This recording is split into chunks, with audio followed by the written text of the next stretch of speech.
It is an incident that is bound to send alarm bells ringing around the country's security apparatus.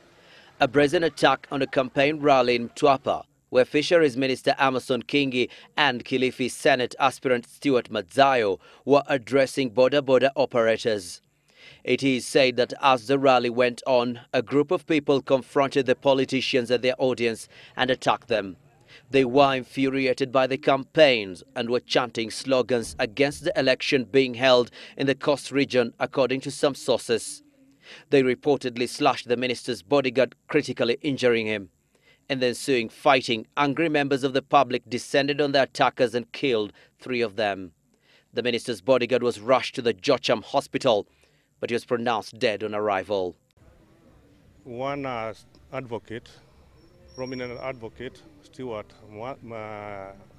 Madzayo, got a cut on the head, and also is the bodyguard of the minister. Tried to shield the minister. He sustained a very serious cut on his right hand, which was chopped off, and as a result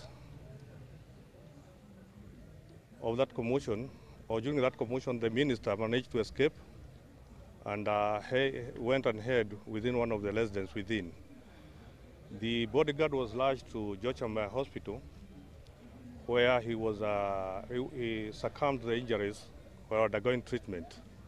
Prime Minister Raila Odinga condemned the attack on the Mtwapa rally, terming it as hooliganism and terror that has no place in society.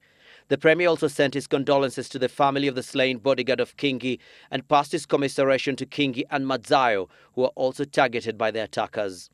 Odinga warned that such misguided agitation cannot be tolerated, and he said that those behind the attacks must be pursued and brought to justice.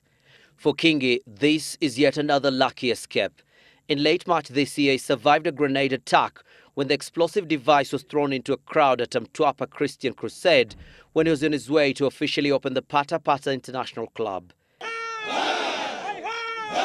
He has also in the past been forced by youths in Kilifi to publicly declare support for the Mombasa Republican Council, but he has stood his ground that although he supported some of their genuine grievances about problems at the coast, he was opposed to the MRC's secession demands.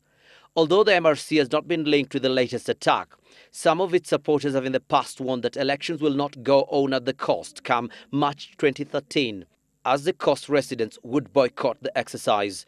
In May this year, suspected MRC sympathizers attacked polling stations during a mock election organized by the Independent Electoral and Boundaries Commission in Malindi. They killed 3 people during the attacks on the Bomani and Msambweni polling stations.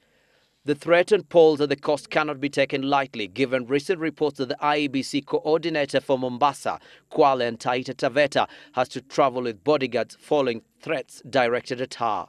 MRC has indicated that its members would boycott the general election, but has insisted it would campaign for its objectives peacefully. Police are still investigating the Mtwapa attack, but for the families of those killed, including those of the minister's bodyguard who died in the line of duty, they will be hoping that the probe yields results urgently. Abdi Osman, Citizen Live at 9.